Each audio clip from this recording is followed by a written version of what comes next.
The story begins with some scientists wearing special safety suits. They are working far away in the Southern Ocean. They are not just looking for a lost submarine. They are searching for something even more important, a strange sample found at the bottom of the ocean.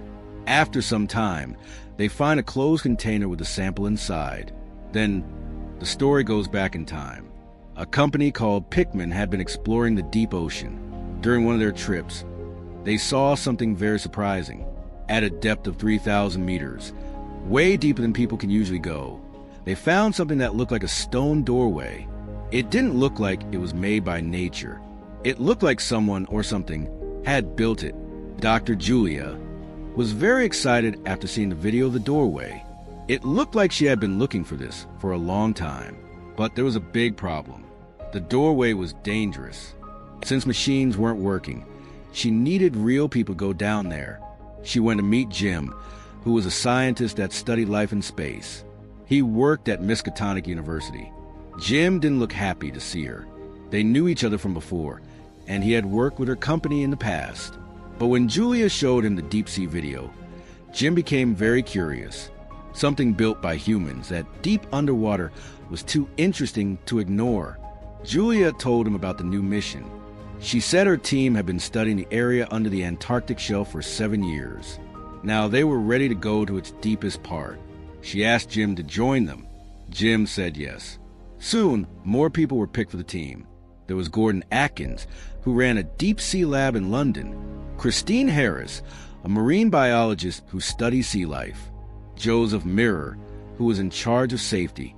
And Hank O'Connell, the main engineer. They would use a special submarine called Providence 3. It was built to survive very strong pressure under the sea.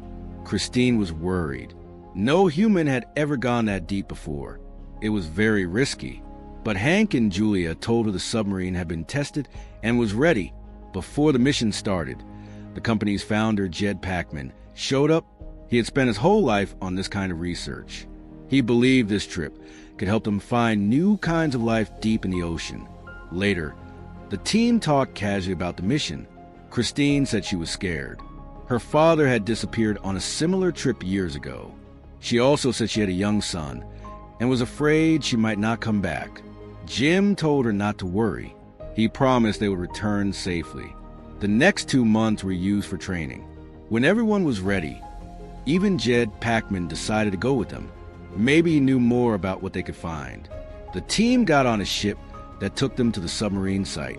Julia asked if everyone was ready. After checking everything one last time, they started the descent. Jim and Christine went first in Providence 3. The submarine shook a little as it went down, but the trip stayed steady. After some hours, they reached the spot. Jim got ready to collect samples. Hank reminded him about the safety rules. Christine watched the sonar screen. She saw that they were near the doorway. It was very big and didn't look natural at all. Gordon moved the submarine closer to the stone doorway. Suddenly, the submarine shook hard and lost power. They couldn't talk to the surface anymore. The submarine started sinking slowly. Christine was really scared. After a while, the power came back, but the submarine had some problems. There were small leaks and broken parts. They finally spoke to the surface again, but something was strange.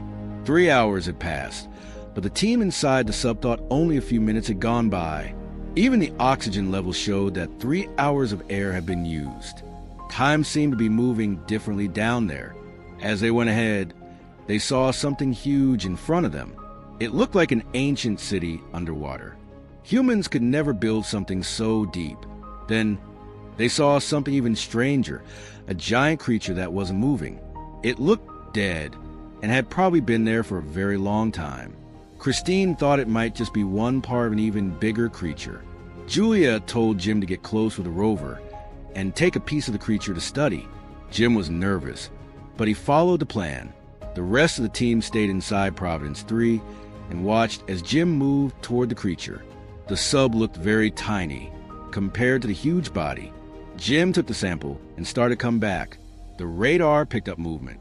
Another creature, alive this time, was nearby. It was huge, had wings, and was very angry. It had woken up. Before anyone could do anything, they lost contact with Jim. The creature attacked, making big waves.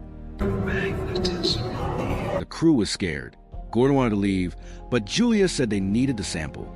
Christine took control and drove the submarine down to help Jim come back faster. Meanwhile, something strange happened to Jed Packman. He started acting weird, like he was in a trance. He talked about Rista and said he knew this would happen. Even Julia seemed to be hiding something.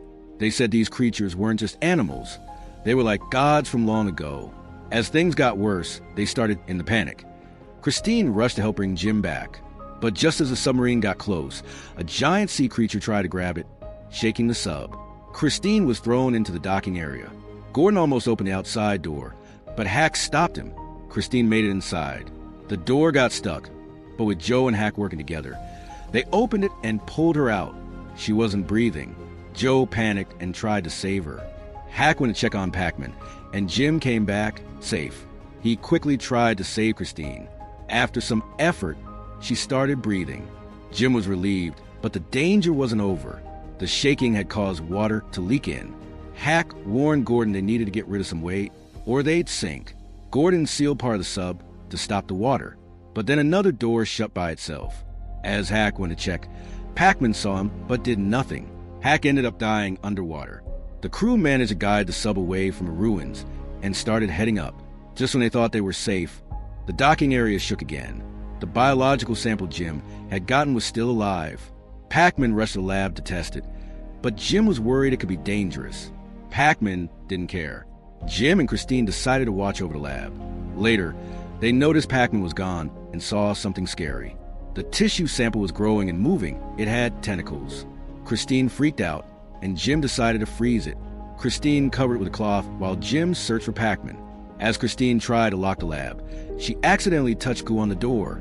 Meanwhile, Joe told Julia about the sample. Julia said they had to bring it to the surface, no matter the risk.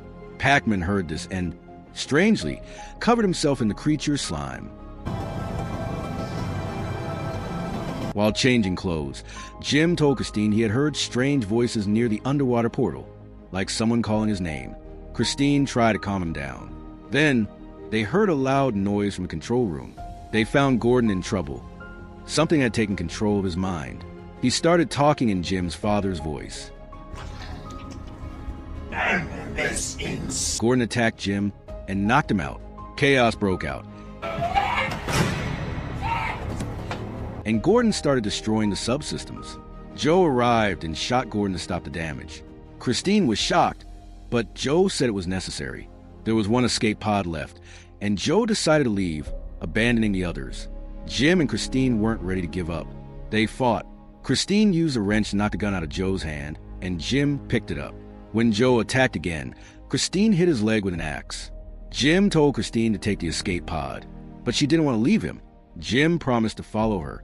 He went to the lab to destroy the sample, realizing it was too dangerous to go to the surface. He destroyed it. Meanwhile, Joe woke up and saw Gordon's body changing. Tentacles were coming out. It was clear the creature was trying to control and scare Jim. Jim returned and told Christine to leave. Someone had to stay behind to lock the dock. Christine escaped, but Jim stayed as the submarine sank deep into the ocean. 2 days later, Christine woke up in a hospital. She had survived. Her first question was about Jim, but Julia said they lost contact with the sub. Christine was furious, blaming them for sacrificing the crew. Suddenly, she felt pain in her stomach and remembered touching the creature's slime. Then something horrible happened. Tentacles started growing from her body. Julia and the nurse were shocked. Christine laughed, realizing Julia had gotten what she wanted, but at a terrible cost. And that's how Gods of the Deep ends. What started as a discovery turned into a disaster. The portal wasn't protecting something.